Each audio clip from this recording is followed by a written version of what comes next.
खबर बलरामपुर से है। पटवारी पर पिता पुत्र ने हमला कर दिया है। ईंट से हमला कर जान से मारने की धमकी दी है।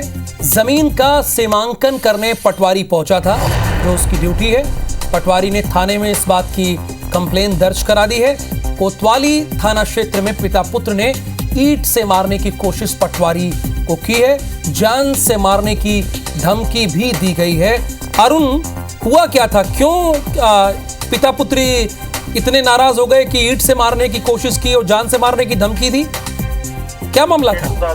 देखिए, आपको बता दूं कि कोतवाली थाना क्षेत्र के जतरो गांव का मामला है और प्रशासनिक आदेश के बाद जो पटवारी है वो यहाँ पर सीमांकन के लिए गए हुए थे। दरअसल यहाँ पर आंगनबाड़ी केंद्र का निर्माण किया जाना है और यहाँ पर शासकीय भूमि का चिन्हांकन हुआ था और उसी के लिए सीमांकन के लिए पटवारी गए हुए थे। तभी जो वहाँ पे पिता पुत्र हैं उन्होंने पटवारी के ऊपर हमला कर दिया। सीमांकन बनाने के दौरान यह हमला हुआ है और पटवारी के सिर पे चोट लगी है। ईंट से हमला किया गया है और काफी गाली गलौज भी हुई थी और पटवारी को टांगी से मारने की भी धमकी दी गई है। तो पटवारी ने किसी तरह वहां से भागकर अपनी जान बचाई है। कोतवाली थाने में उन्होंने इसकी रिपोर्ट दर्ज कराई है। जो पता चल पा रहा है कि जहां पे शासकीय जमीन है उसके बगल में ही ये पिता पुत्र की जमीन भी है और ऐसा माना जा रहा है कि उसी को लेकर इन्होंने पटवारी पर हमला किया है। आपको बता दें कि दरअसल इस क्षेत्र में जितने भी शासकीय जमीन है उस पर किसी न किसी ने कब्जा किया हुआ है और कोई न कोई अपना कब्जा उसमें दिखाता है और यहाँ पर भी वही प्रकरण सामने आया था। पटवारी यहाँ पर सीमांकन के लिए गए हुए थे, तभी उन पर हमला हुआ है। पटवारी ने हमसे बातचीत करते हुए कहा कि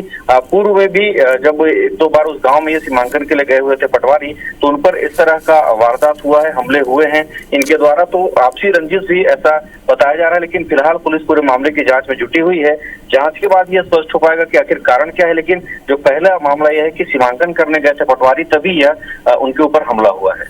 धन्यवाद जानकारी के लिए आपका, अरुण।